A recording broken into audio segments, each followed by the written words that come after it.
Hello guys, good morning to all of you. मैं Saurabh cyber आज हाजिर हूँ एक नए टॉपिक के साथ।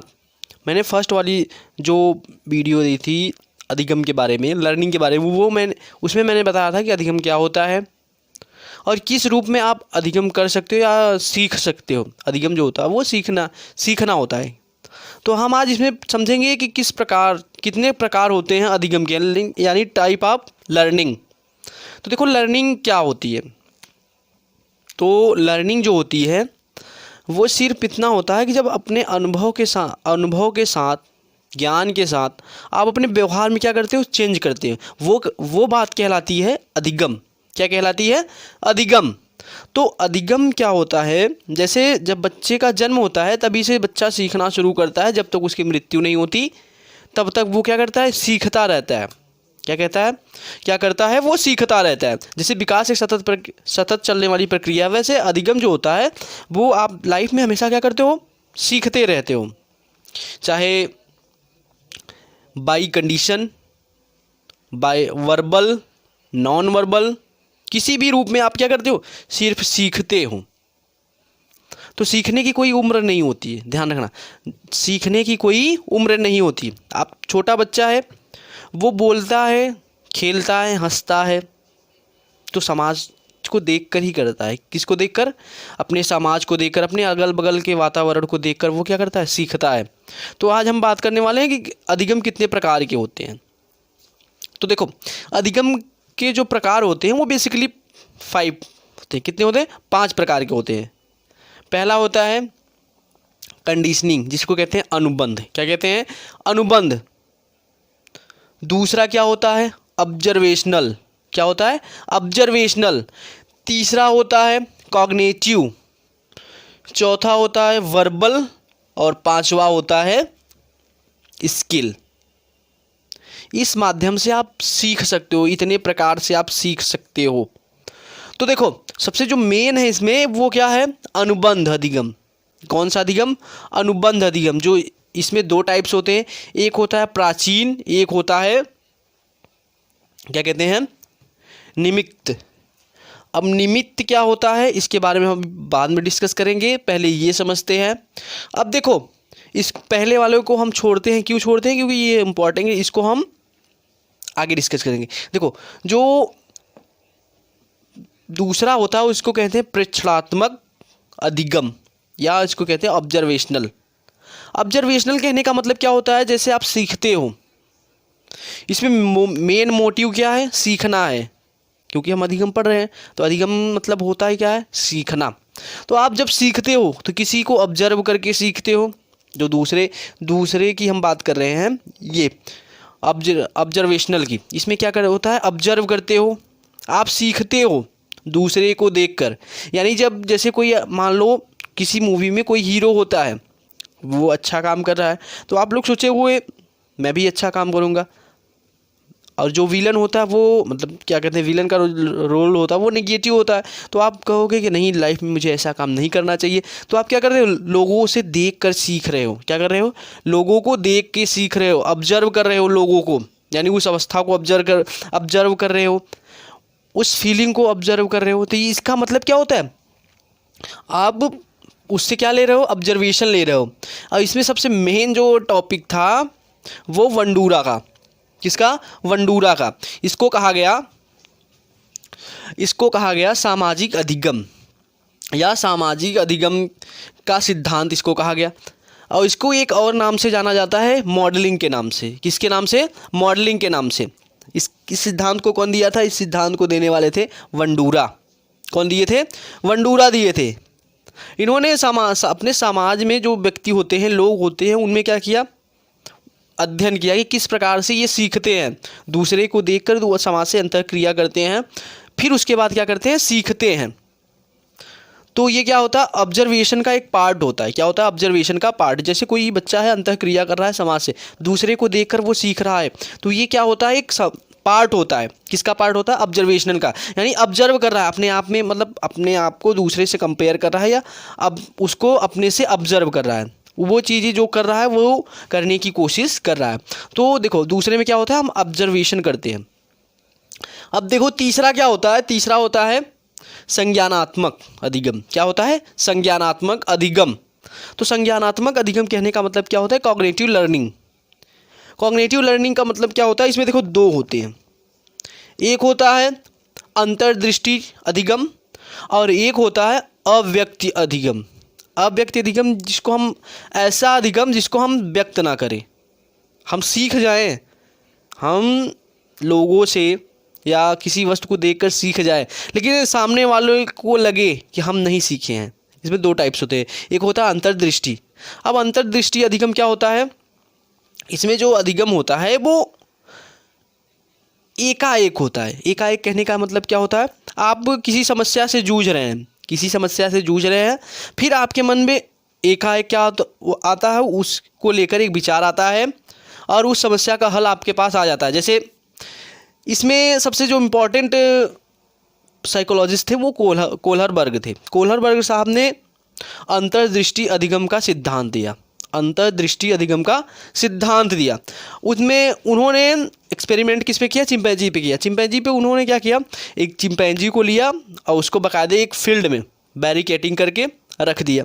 अब रखने के बाद उसमें एक लंबा सा डंडा और कुछ बॉक्स रख दिए और उसको खाने के लिए भोजन रख दिए। भोजन इतनी दूर रख दिए कि चिंपैंजी हाथ से नहीं उसको प्राप्त कर सकता। पाने के लिए उसको क्या चाहिए? बॉक्स पे चढ़ना पड़ेगा और डंडे के साथ। पहले तो जो चिंपैंजी था वो फील्ड में घूमा, जब उसको भूख लगी तो वो इधर उधर घूमा। घूमने के बाद एकाएक वो डंडे के साथ कहाँ पे चढ़ गया? बॉक्स पे चढ़ गया। कहाँ पे चढ़ गया? बॉक्स पे चढ़ गया। अब बॉक्स पे चढ़ने के बाद वो जो भोजन रखा था उसको डंडे से मतलब गिराया, अब भोजन गिर गया। तो इसमें बात निकल कर ये आई कि इसमें जो परिवर्तन होता है वो एकाएक होता है। क्या होता है? एकाएक होता है। पहले क्या किया? पहले जो चिंपैंजी था पहले तो घूम रहा था, सोच रहा था उसके बारे में कि इसको कैसे प्राप्त किया जाए, लेकिन एकाएक उसकी नज़र पड़ी, इसीलिए इसको कहा गया अंतर्दृष्टि। एकाएक उसकी नज़र पड़ी और वो सडनली बॉक्स पे चढ़ गया डंडा लेकर और वो भोजन को गिराया। अब भोजन गिर गया, वो खाना खा लिया। तो इससे ये निकल कर आया कि इसमें जो आप लोग सीखते हैं वो एकाएक परिवर्तन होता है। क्या होता है? एकाएक परिवर्तन होता है। इसीलिए इसको कहा गया है अंतर्दृष्टि अधिगम। क्या कहा गया है? अंतर्दृष्टि अधिगम। अब देखो जो तीसरा है वो है वर्बल। क्या है? वर्बल। वर्बल यानी नाम से ही हम लोगों को मतलब हम इतना तो कॉन्फिडेंस हो सकते हैं कि ये जो वर्बल है, ये जो क्या कहते हैं शब्द होते हैं उनके माध्यम से हमको सिखाया जा रहा है। किसके माध्यम से? शब्द के माध्यम से। अब देखो इसमें सबसे मेन सिद्धांत क्या है? तो वर्ग और गुच्छन का सिद्धांत किसने दिया था? बोसफील्ड ने दिया था। अब देखो बोसफील्ड ने क्या किया? कुछ व्यक्तियों का एक ग्रुप लिया। ग्रुप लेने के बाद उन्होंने 60 वर्ड दिए। 60 वर्डों को उन्होंने क्या किया? 4 वर्गों में बांट दिया। 4 वर्गों में बांट दिया। एक वर्ग में कितने शब्द आएंगे? 15 शब्द आएंगे। कितने शब्द आएंगे? 15 शब्द आएंगे। तो उन्होंने क्या किया? सब्जी का नाम दे दिया और क्या कहते हैं फल का नाम दे दिया और कुछ शहरों का नाम दे दिया। तो उन्होंने देखा कि पहले तो व्यक्ति क्या किए? उसके प्रकृति के अनुसार उसको सजाए, यानी अकॉर्डिंग टू द नेचर, किस शहर में कौन सी सब्जी पाई जाती है। ठीक है। अब उन्होंने क्या किया? फिर उनके द्वारा जो प्राप्त हुआ रिजल्ट, उसके द्वारा क्या किया? उन रिजल्टों को मिक्स किया और फिर से उनको एक नया वर्ड दे दिया। तो इससे क्या हुआ कि हम जब इसमें सीखते हैं, सबसे मेन मोटिव इसका ये है कि हम सीखते हैं तो किसके द्वारा? शब्द के द्वारा सीखते हैं। किसके द्वारा सीखते हैं? शब्द के द्वारा। हम जो बोल रहे हैं स्वर हो, चाहे वो वावेल हुआ, कॉन्सोनेंट हुआ, ये क्या है? शब्द ही तो है कि शब्द के द्वारा हम कैसे सीखते हैं। अगर हम इसकी बात करें तो जो हम किताबी ज्ञान लेते हैं, क्या लेते हैं? किताबी ज्ञान लेते हैं या अपनी भाषा को डेवलप करते हैं, वो किसके थ्रू करते हैं? तो वर्बल के थ्रू करते हैं। किसके थ्रू करते हैं? वर्बल के थ्रू करते हैं। जो इस पर सबसे मेन इंपॉर्टेंट सिद्धांत था वो था वर्ग गुच्छन का सिद्धांत। क्या? वर्ग गुच्छन का सिद्धांत। इसको देने वाले कौन थे? तो इसको देने वाले बोसफील्ड थे। बोसफील्ड ने क्या किया? प्रॉपर एक डिक्शनरी बनाया और डिक्शनरी के अकॉर्डिंग मतलब लोगों को बताया कि आप ऐसे अपनी समस्या का हल प्राप्त कर सकते हैं। अब देखो जो 5वां है सबसे इम्पॉर्टेंट है, जो हम आप सब लोग करते हो, तो देखो पांचवा क्या है, स्किल, यानी अगर किसी काम को आपको करना है तो उस काम में, उस फील्ड में आपको क्या चाहिए, स्किल चाहिए, तभी तो आप क्या करोगे, उस काम को अच्छी तरीके से करोगे। तो स्किल क्या होता है, कॉग्निटिव होता है, यानी संज्ञानात्मक होता है। क्या होता है, संज्ञानात्मक होता है, साहचर्यात्मक होता है और स्वाध्याय होता है। ऑटोनोमिनस क्या होता है, ऑटोनोमिनस होता है। और क्या होता है, सहचार्यात्मक होता है। क्या होता है, सहचार्यात्मक। संज्ञानात्मक क्या मतलब, आपको सबसे पहले उसके बारे में जानना होगा। क्या होगा, आपको उसके बारे में जानना होगा कि किस प्रकार का फील्ड है, यानी किस प्रकार का कार्य है, हमको कैसे करना चाहिए। फिर उसके बाद क्या करना पड़ेगा, उसके बाद क्या करना पड़ेगा कि आप उस काम को करेंगे। क्या करेंगे, आप उस काम को करेंगे, और एक मतलब ऐसा परिवर्तन आ जाएगा कि आप उस फील्ड में क्या हो जाएंगे, पारंगत हो जाएंगे, उस काम को बड़ी सरलता के साथ करेंगे, परफॉर्म करेंगे। अब देखो इसमें जब सबसे इम्पॉर्टेंट होता है तो वो होता है, जैसे बच्चे होते हैं, छोटे बच्चे, तो वो अपने हाथ को, पैर को हिलाते डुलाते हैं, तो इसमें क्या होता है, पेशीय विकास होता है। क्या होता है, पेशीय विकास। तो इस सिद्धांत को किसने दिया था, तो इस सिद्धांत में जो सबसे इम्पोर्टेंट साइकोलॉजिस्ट थे फिट साहब ने बताया कि जैसे एक बच्चा होता है, जब वो पैदा होता है, पैदा होने के बाद बच्चे क्या करते हैं, हाथ पैर को हिलाते डुलाते हैं, धीरे धीरे बोलना प्रारंभ करते हैं, तो वो एक प्रकार का क्या होता है, स्किल होता है। क्या होता है, स्किल होता है। आपकी जो क्या कहते हैं, अब की जो कंपटीशन, उसमें क्या होता है, स्किल मांगा जाता है कि आपके अंदर आप कितने स्किलफुल हो, आप कितने स्किलफुल हो। तो स्किल आपके अंदर होना भी एक क्या है, कला है। अब देखो हम पहले की बात करते हैं, सबसे जो हमारा इम्पोर्टेंट सिद्धांत था पहला, कंडीशन, जिसको हम लोग कहते हैं कंडीशनिंग, अनुबंध क्या होता है, आप सीखते हो किसके द्वारा, कंडीशन के द्वारा। किसके द्वारा, कंडीशन के द्वारा, यानी कोई कंडीशन आपके लाइफ में आ जाती है तो वो आप क्या करते हो, सीखना प्रारंभ कर देते हो। क्या करते हो, सीखना प्रारंभ। और इसमें जो हम लोग आज तक सिद्धांत पढ़ते आ रहे हैं, दो ही साइकोलॉजिस्ट थे, एक हैं पावलोव, जिनको नोबेल भी मिला था। क्या मिला था, नोबेल। इसी सिद्धांत को प्रतिपादित करने के लिए इनको नोबेल मिला था। पाचन क्रिया का सिद्धांत को प्रतिपादित करने के लिए क्या मिला था, नोबेल प्राइज़ मिला था। तो सबसे जो इम्पोर्टेंट साइकोलॉजिस्ट थे जिन्होंने मनोविज्ञान के क्षेत्र में एक अलग प्रगति हासिल की, हम लोगों को बताया कि मतलब अगर आप अंतःक्रिया करोगे, क्या करोगे, समाज से अंतःक्रिया करोगे, तो क्या क्या कर जाओगे, विकास कर जाओगे, या विकास के क्षेत्र में पहुंच जाओगे। तो इन्हीं की देन थी। उन्होंने क्या किया, अपना एक्सपेरिमेंट कुत्तों पे किया।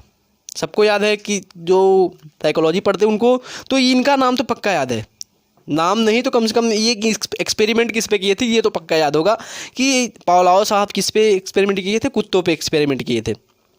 यानी उन्होंने एक कुत्ता लिया, कुत्तों को क्या किया, कुत्ते को बंद कर दिया। बंद करने के बाद क्या हुआ, उसके सामने एक भोजन रख दिया।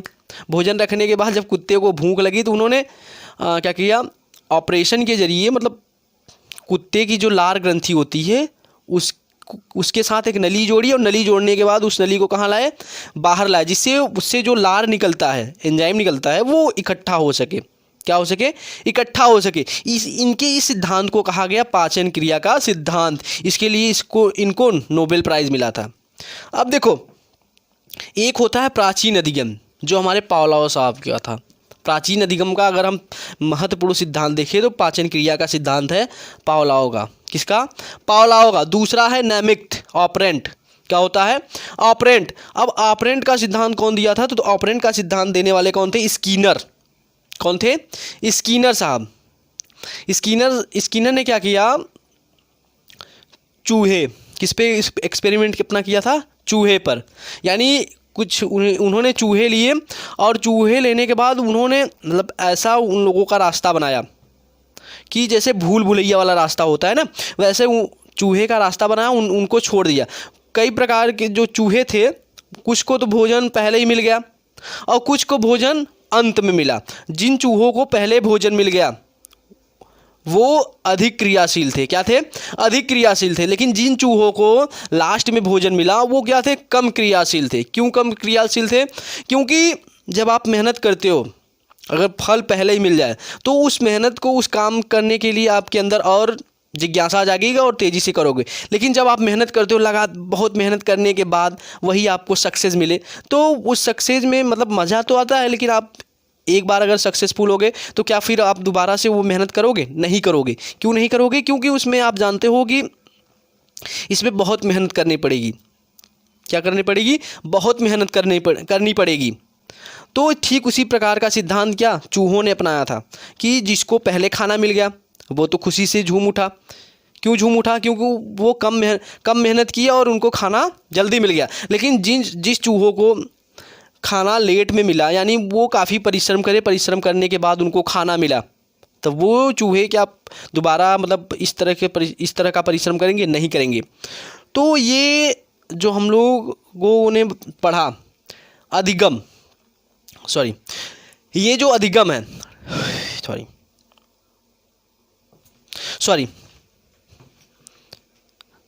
अब देखो, जो हमने अधिगम के बारे में पढ़ा, ये अधिगम की अवस्थाएं हैं। क्या है?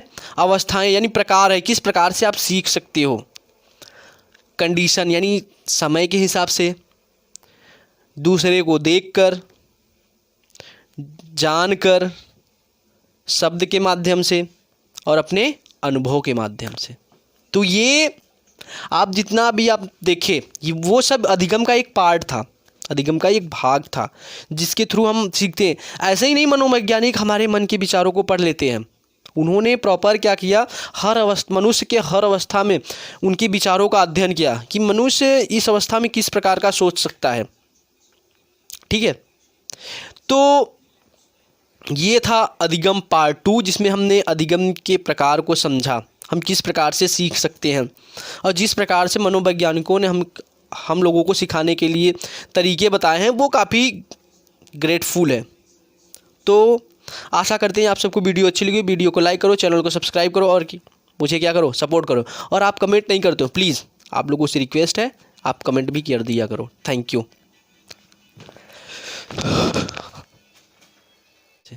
तो ये आप जितना भी आप देखें, ये वो सब अधिगम का एक पार्ट था, अधिगम का एक भाग था जिसके थ्रू हम सीखते हैं। ऐसे ही नहीं मनोवैज्ञानिक हमारे मन के विचारों को पढ़ लेते हैं। उन्होंने प्रॉपर क्या किया, मनुष्य के हर अवस्था में उनके विचारों का अध्ययन किया कि मनुष्य इस अवस्था में किस प्रकार का सोच सकता है। ठीक है, तो ये था अधिगम पार्ट 2, जिसमें हमने अधिगम के प्रकार को समझा, हम किस प्रकार से सीख सकते हैं, और जिस प्रकार से मनोवैज्ञानिकों ने हम लोगों को सिखाने के लिए तरीके बताए हैं वो काफ़ी ग्रेटफुल है। तो आशा करते हैं आप सबको वीडियो अच्छी लगी। वीडियो को लाइक करो, चैनल को सब्सक्राइब करो और मुझे क्या करो, सपोर्ट करो। और आप कमेंट नहीं करते हो।